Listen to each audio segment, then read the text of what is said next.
chief minister हाँ की chief minister से फत्रे अतोप चीफ मिनिस्टर लागदी सना लेबाक मणिपुर से कनगनी प्रजा मियाम की सेंटिमेंट खंगा थबक तौगनी अखोई मैम लोई थाजै थाजैबा कदौरे चीफ मिनिस्टर सिलग मी सिबगी चांग हेंकलेबा अहम चीफ मिनिस्टर लेब कांदे कईदौई कुकी का मितै का लान तौवेबा हौजिने कदौरे अतोप चीफ मिनिस्टर अमा सिनब कांदा कुकी का मितै अमु लान तौरे हजिन अमु नागा अमु यौसलाबनी सिन पिरिबा मिंग ओन पंजरबदा अखोई मियाम ओजा बिमोन अमदी थोंजू केंद्र सिगी कांग्रेस के मिरेफ ओबिगदौरिबा आइगी याम तामो निकेन दाइस द फंबिबा मया पुनो मपु अमम पंद्रसु इकाई फोन बुचरी अमदी ngasi मया मरु ओइना मांगदे सिन बिरिबा यूथ सिंह पुनो बोई इकाई फोन बुचरी अखोई मणिपुर से लान से सुम मखा ताना सुम चथब तारगदी अखोई मणिपुर द लेरिबा यूथ सिंह की फ्यूचर से करिनो हाइबसे सि क्वेश्चन लाकनी हजी एनी थबक थोरम द यूथ सिंह की फ्यूचर लेरक्तरे अफम अफम खुदिमक द कामनबा हनबा मई थाबा मयाम अम तौरेबा अदुना मरम ओरगा अखोई की मणिपुर से अदुमतिक वाबा हाइतारेने अदु अइना मु थमजनिंग बसे अखोई की थोंजू केंद्र हाइबा थोंजू केंद्र का लोनरिबा केंद्र अखोई की सिंगजमई केंद्र अखोई तामोरो मेंसु लिंगसिन बिरे एनी लेबा की अखोई की एनी लेबा की इहो हाइतारे मणिपुर की सक्तम कायबियारोय इमा लेबाक मणिपुर कनगदबनी एनी मफम अमदा जगह अमदा गोतना थोपकांद ख्वाइदगी चावना अखोई की इमा लेबाक मणिपुर की तमदा खनबा हाइगदी अखोई नुम ताजाबदा सिंगजमई हाइबा जगह सिंगजमई की तंखाय मा यूथ सिंग लाई तंखाय मा थुंजुला थमजलगा मसी इहो हौवेबा अदुम इहो हौबा सुगुम्बा मियाम की दमकता लेबा की दमकता खलबा सुगुम्बा केंद्र अनि सिंगजमई अमदी थुंजू हाइरिबा केंद्र अनि सिदा मैरा पाइबी मयाम अमा थोले इमा लेबा मणिपुर कंदबा यादे यूथ मयाम अमा थोले कइदोवे नुंदांगदा पुलिस कांबुगा तोंगा सेंट्रल फोर्स मयाम को मुंगनै इमा इबिन सिंह यूथ सिंह ने कइदोवे इमा इबिन सिंह मांग थारगा मणिपुर की सक्तम काइबा यारोय इमा लेबाक मणिपुर कनगदबनी न लाव खोंगना त्यार गैस मराक्ता को चेंदना लेबाक की दमकता दु कथोबा दुगुम्बा केंद्र मन कइदोवे ngasiदी मरा पाबी मयाम अमा नोम पामद मीटिंग तवी कमिटी होंदा लेबाक की दमकता खनब लोइरका कांद कइदोवे सना लेबाक मणिपुर से कनाना थुगाई बीजेपी न थुगाई बीजेपी हारिबा दोनजे यामना फत्रबा अदुगुम्बा सना लेबाक मणिपुर का चानाद्रबा अदुगुम्बा दोल अमदि चिन्नदे हाय युम यौरगदि कइदोवी बीजेपी की लेंगा हुएबा ngakda बीजेपी की लेंगा अदुगा बीजेपी की वोट खोमेबा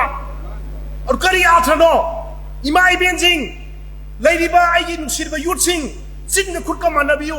चिन्नना मणिपुर की सक्तम काइबियारोय इमा लेबाक मणिपुर कनगदमनि हाय सोना कंद युम यौरगा बीजेपी की वोट खोमेबा करीनो बसे अदुगा लान की ममांगदा अतोपा दोनदगी बीजेपी दा जॉइन तौवे हाइगदि खगपएबा हौजिदि कइदौरे लान की मतुंगदा कइदौरे लेंगान जे बीजेपी दा ngasi हाइबा नुमिसिदगी आई बीजेपी दा जॉइन तौरे लेंगा हुइएबा हुइबा लेंगान दो मतम खरगी ममांगदा थौरी ओइरकनि मयाम कौबिगनोबा थौरी ओइरकनि कइदौरे सिनिंगानी सिरे कांदा ज्ञान तागनी ओ आइना मतम अमदा बीजेपी दा चंगुबजे मसी हुइबा लेंगाजे मसी थौरी ओइरमे खलकनेबा कईनो ज्ञान तारकांदा अदुना थोंजू हाइरबा केंद्र हाइबसे यामना इम्फाल मनुंगदा यामना नंगना लेबा अदुगुबा साफलबा केंद्र अमना बीजेपी दा जॉइन तौबा बीजेपी की मीरी अमा काबा हाइबसे मसी सना लेबा मणिपुर मांगहनबा अचोबा थौगांग लोगनेबा अदुना मयामना सेक्शन बियु थोंजू केंद्र दे यामना लाइरा सु हाइबा इना कैरा खुनबा लाइरेक सु यामना हाइरबा तोंगांबा हिस्ट्री दा थोंजू केंद्र की अफो मी कयाम अम थोकरे लाइबा की दमुता खनबा लाइसु याम हाइबा एमपीएस आईपीएस मयाम थोखरुबा सुब केंद्र अमना हंजन बीजेपी दा वोट थादरगा बीजेपी की मिहुन अमना वोट का हाइबसे मसे मणिपुर हाइबा सना लेबाक मणिपुर से मांगनबा मसाक अमनेबा मयाम थाजबियोबा अखोई की ममांगददी अखोई की अंगांग हेप पोकबगा मागी था तरु सुरकांदा था हुमला था तरुरा सुरकांदा चौमना पांथोएबा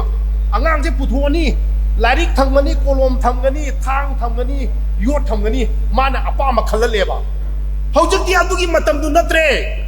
ꯑꯉꯥꯡ ꯍꯦꯛ ꯄꯨꯊꯣꯛꯄꯒ ꯅꯪ ꯂꯩꯕꯥꯛ ꯀꯟꯒꯗ꯭ꯔꯥ ꯂꯩꯕꯥꯛ ꯀꯟꯕꯒꯤ ꯀꯂꯝ ꯑꯃ ꯏꯃꯥ ꯂꯩꯕꯥꯛ ꯃꯅꯤꯄꯨꯔ ꯊꯨꯒꯥꯏꯒꯗ꯭ꯔꯥ ꯏꯃꯥ ꯂꯩꯕꯥꯛ ꯊꯨꯒꯥꯏꯕꯒꯤ ꯀꯂꯝ ꯑꯃ ꯅꯪ BJPꯗ ꯚꯣꯠ ꯊꯥꯗꯒꯗ꯭ꯔꯥ ꯅꯪ ꯂꯩꯕꯥꯛꯀꯤꯗꯃꯛꯇ ꯈꯟꯒꯗ꯭ꯔꯅ ꯑꯗꯥꯏꯅ ꯄꯨꯊꯣꯛꯑꯁꯦꯕ ꯃꯗꯨ ꯀꯥꯟꯗꯗ ꯑꯉꯥꯡꯗꯣ ꯃꯥꯅ ꯃꯈꯨꯠꯇꯨ ꯑꯣꯟꯅ ꯇꯩꯅꯅ ꯂꯩꯕꯥꯛ ꯊꯨꯒꯥꯏꯕꯗ ꯂꯥꯡꯒ ꯇꯧꯔꯕ ꯃꯈꯨꯠꯇꯨ ꯄꯥꯏꯔ ꯆꯤꯡꯂꯒ ꯏꯃꯥ ꯂꯩꯕꯥꯛ ꯃꯅꯤꯄꯨꯔ ꯀꯟꯕ ꯖꯒꯥꯗꯨꯗ ꯊꯝꯖꯦꯕ ꯑꯗꯨ ꯀꯥꯟꯗ ꯑꯗꯨ ꯊꯝꯕ ꯀꯥꯟꯗ ꯑꯩꯈꯣꯏ ꯁꯅꯥ ꯂꯩꯕꯥꯛ ꯃꯅꯤꯄꯨꯔꯁꯨ ꯆꯥꯎꯈꯠꯀꯅꯤ ꯏꯔꯥꯡ ꯂꯩꯇꯕ ꯑꯗꯨꯒꯨꯝꯕ ꯁꯅꯥ ꯂꯩꯕꯥꯛ ꯃꯅꯤꯄꯨꯔ ꯑꯃ ꯑꯣꯏꯒꯅꯦꯕ ꯍꯧꯖꯤꯛꯇꯤ ꯌꯦꯡꯉꯣ ꯂꯥꯟꯁꯦ ꯊꯣꯛꯂꯛꯑꯦ ꯑꯍꯥꯟꯕꯗꯤ ꯂꯥꯟꯁꯦ ꯀꯅꯥ ꯂꯥꯟ ꯊꯦꯡꯅꯩ ꯀꯨꯀꯤꯒ ꯃꯤꯇꯩꯒ ꯂꯥꯟ ꯁꯣꯛꯅꯔꯦ ꯑꯗꯣ ꯁꯨꯝ ꯑꯩꯈꯣꯏꯅ ꯈꯜꯂꯤ ꯆꯤꯐ ꯃꯤꯅꯤꯁꯇꯔ ꯍꯥꯟꯅꯒꯤ ꯆꯤꯐ ꯃꯤꯅꯤꯁꯇꯔꯁꯦ ꯐꯠꯇ꯭ꯔꯦ ꯑꯇꯣꯞꯄ ꯆꯤꯐ ꯃꯤꯅꯤꯁꯇꯔ ꯑꯃ ꯂꯥꯛꯑꯒꯗꯤ ꯁꯅꯥ ꯂꯩꯕꯥꯛ ꯃꯅꯤꯄꯨꯔꯁꯦ ꯀꯟꯒꯅꯤ ꯍꯥꯏꯕꯗꯤ ꯄ꯭ꯔꯖꯥ ꯃꯤꯌꯥꯝꯒꯤ ꯁꯦꯟꯇꯤꯃꯦꯟ ꯈꯪꯅ ꯊꯕꯛ ꯇꯧꯒꯅꯤꯁꯦ ꯑꯩꯈꯣꯏ ꯃꯌꯥꯝ ꯂꯣꯏ ꯊꯥꯖꯩꯕ ꯑꯩꯕꯨ ꯊꯥꯖꯩꯌꯦꯕ ꯑꯗꯨ ꯀꯩꯗꯧꯔꯦ ꯆꯤꯐ ꯃꯤꯅꯤꯁꯇꯔ ꯁꯤꯜꯂꯒ ꯃꯤ ꯁꯤꯕꯒꯤ ꯆꯥꯡ ꯍꯦꯟꯒꯠꯂꯛꯑꯦꯕ ꯑꯍꯥꯟꯕ ꯆꯤꯐ ꯃꯤꯅꯤꯁꯇꯔ ꯂꯩꯕ ꯀꯥꯟꯗꯗꯤ ꯀꯩꯗꯧꯏ ꯀꯨꯀꯤꯒ ꯃꯤꯇꯩꯒ ꯂꯥꯟ ꯇꯧꯋꯦꯕ ꯍꯧꯖꯤꯛꯅ ꯀꯩꯗꯧꯔꯦ ꯑꯇꯣꯞꯄ ꯆꯤꯐ ꯃꯤꯅꯤꯁꯇꯔ ꯑꯃ ꯁꯤꯟꯕ ꯀꯥꯟꯗ ꯀꯨꯀꯤꯒ ꯃꯤꯇꯩ ꯑꯃꯨꯛ ꯂꯥꯟ ꯇꯧꯔꯦ ꯍꯧꯖꯤꯛꯅ ꯑꯃꯨꯛ ꯅꯥꯒꯥ ꯑꯃꯨꯛ ꯌꯥꯎꯁꯜꯂꯛꯑꯕꯅꯤ ꯌꯥꯎꯁꯜꯂꯛꯇꯕ꯭ꯔꯣ ꯑꯗꯨꯅ BJP ꯍꯥꯏꯔꯤꯕ ꯁꯨꯒꯨꯝꯕ ꯗꯣꯜꯁꯦ ꯆꯤꯐ ꯃꯤꯅꯤꯁꯇꯔ ꯍꯦꯛ ꯁꯤꯟ ꯈꯨꯗꯤꯡꯒꯤ ꯏꯔꯥꯡꯁꯦ ꯁꯨꯝ ꯍꯦꯟꯒꯠꯂꯛꯑꯦꯕ ꯁꯨꯝ ꯅꯣꯡꯃꯒꯤ ꯋꯥꯡꯈꯠꯂꯛꯑꯦꯕ ꯃꯇꯨꯡ ꯇꯥꯕ ꯆꯤꯐ ꯃꯤꯅꯤꯁꯇꯔ ꯑꯃ ꯁꯤꯜꯂꯦꯗꯅ ꯂꯩꯕꯥꯛꯁꯦ ꯑꯍꯨꯝ ꯊꯣꯛꯀꯗꯧꯔꯤꯕꯅꯤ ꯀꯔꯝꯕ ꯂꯩꯕꯥꯛ ꯃꯅꯤꯄꯨꯔꯒꯤ ꯃꯤꯇꯩ ꯀꯝꯃꯨꯅꯤꯇꯤ ꯑꯣꯏꯕ ꯂꯩꯕꯥꯛ ꯑꯃ ꯅꯥꯒꯥꯒꯤ ꯂꯩꯕꯥꯛ ꯑꯃ ꯀꯨꯀꯤꯒꯤ ꯂꯩꯕꯥꯛ ꯑꯃ ꯊꯣꯛꯂꯛꯀꯗꯧꯔꯤꯕꯅꯤ ꯊꯣꯛꯂꯛꯇꯕ ꯑꯣꯏꯁꯅꯨ ꯍꯥꯏꯕꯗꯤ ꯃꯣꯏꯅ ꯇꯧꯔꯤꯕ ꯃꯑꯣꯡ ꯑꯗꯣ ꯇ꯭ꯔꯦꯟꯁꯦ ꯂꯥꯛꯄ ꯀꯥꯟꯗ ꯁꯤꯒꯤ ꯐꯤꯕꯝꯁꯤ ꯂꯥꯛꯑꯦꯕ ꯃꯁꯥꯒꯤ ꯈꯜꯂꯦ ꯍꯥꯏꯕꯅꯤꯗ ꯏꯁꯥꯒꯤ ꯈꯟꯕꯒꯤ ꯋꯥꯈꯜꯁꯦ ꯂꯥꯞꯊꯣꯛꯈ꯭ꯔꯦꯕ ꯑꯗꯨ ꯁꯨꯒꯨꯝꯕ ꯃꯌꯥꯝ ꯑꯁꯦ ꯀꯟꯖꯦ ꯍꯥꯏꯔꯒꯗꯤ ꯀꯩꯗꯧꯕ ꯇꯥꯏ ꯑꯩꯈꯣꯏꯅ ꯎꯄꯥꯏ ꯑꯃꯈꯛꯇꯪ ꯂꯩ ꯀꯔꯝꯕ ꯎꯄꯥꯏ ꯍꯟꯗꯛ ꯂꯥꯛꯀꯗꯧꯔꯤꯕ 16 ꯁꯨꯕ ꯕꯤꯙꯥꯟ ꯁꯚꯥꯒꯤ ꯑꯦꯂꯦꯛꯁꯟ ꯍꯥꯏꯕꯗꯤ ꯃꯌꯥꯝꯅ ꯄꯥꯅꯔꯤꯕ 2027ꯒꯤ ꯖꯦꯅꯔꯦꯜ ꯑꯦꯂꯦꯛꯁꯟꯁꯦ ꯃꯁꯤꯗ ꯀꯔꯤꯒꯨꯝꯕ ꯀꯪꯒ꯭ꯔꯦꯁꯅ ꯁꯥꯁꯟ ꯇꯧꯔꯕ ꯁꯨꯒꯨꯝꯕ ꯃꯌꯥꯝꯁꯦ ꯀꯔꯤꯝꯇ ꯂꯩꯔꯔꯣꯏꯕ ꯌꯥꯝ ꯏꯪ ꯆꯤꯛꯅ ꯂꯩꯒꯅꯦꯕ ꯍꯥꯏꯕꯗꯤ ꯊꯥꯏꯅ ꯏꯄꯥ ꯏꯄꯨꯅ ꯆꯍꯤ 2000ꯒꯤ ꯃꯃꯥꯡꯗ ꯅꯨꯡꯁꯤ ꯆꯥꯟꯅꯅ ꯊꯝꯕꯤꯔꯝꯕ ꯐꯨꯔꯨꯞ ꯑꯃꯅ ꯐꯨꯔꯨꯞ ꯑꯃꯗ ꯏꯀꯥꯏ ꯈꯨꯝꯅꯕ ꯖꯥꯇꯤ ꯑꯃꯅ ꯖꯥꯇꯤ ꯑꯃꯗ ꯔꯦꯁꯄꯦꯛ ꯇꯧꯕ माई कम्युनिटी है कम्युनिटी कम्युनिटी में रेस्पेक्ट तब मधु थमजे है तारगदी अखोई कांग्रेस वोट पीब नतन अखोई उपाय क्या लेतेब लोसलपदा अखोई मणिपुर इरांग से मे की तांग 2023 इरांग थोखरे इरांग थोखिबना मरम ओरगा कइदौरे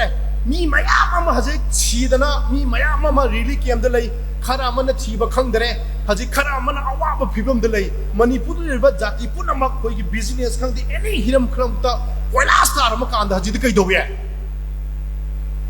हजे नौना बीजेपी द जॉइन तौवेबा नौना बीजेपी द जॉइन तौरिजे इमा लेबाक मणिपुर हजे थोइबा इरांजे मखा ताना थोपा कांदा आई इसाना याजयेना सबमिट तौबा चमने हाबिदा मसे कोइना ज्ञान तहनबा चंगेबा मसी ममांगदा आइना सुम खंगजबदको अहन कोइगी अहन जिंगना सुम तापिये ममांगदा बीजेपी ना शासन तौरिसे कइगिनो हाइ कांदा सेंट्रल जो अचौबा फोर्स अमा लापा बीजेपी की अचौबा फोर्स अमा लापा देन अदुगा मणिपुर ददि कइदौई फुंगावारी सिन जे आयाम मीसिंग जे करिगिनो मणिपुर ददि लैरिबा केंद्र हुंपुजी मनुंदा लैtai लाइरा लैबा खरा लाइरबा केंद्र मयाम जे मैक्सिमम जे लवाई थवाई दनि हेलेबा याम सेंगना हरा कांदा कइदौरे फुंगावारी तौरे जगा अमदुदा खोइ लमनाइ दा हाइरो नत्रगा अंद्रो दा हाइरो नत्रगा यारिपुक दा हाइरो पैसा नौसा यामना पाइबा खुल अदुगी कोइगी पैसा पाइबा इमुंग ममना कइदौरे पैसा पाइ लानी फुंगा दा फमजलि लाइरबगी फुंगा दा फमजलि वारी तौरोनी ए हतक्ति नंग आइंगोंदा बोट पीसिने नंग इसाना थकनबा लैत्रिबा लौ उबा लैत्रिबदो आई लौ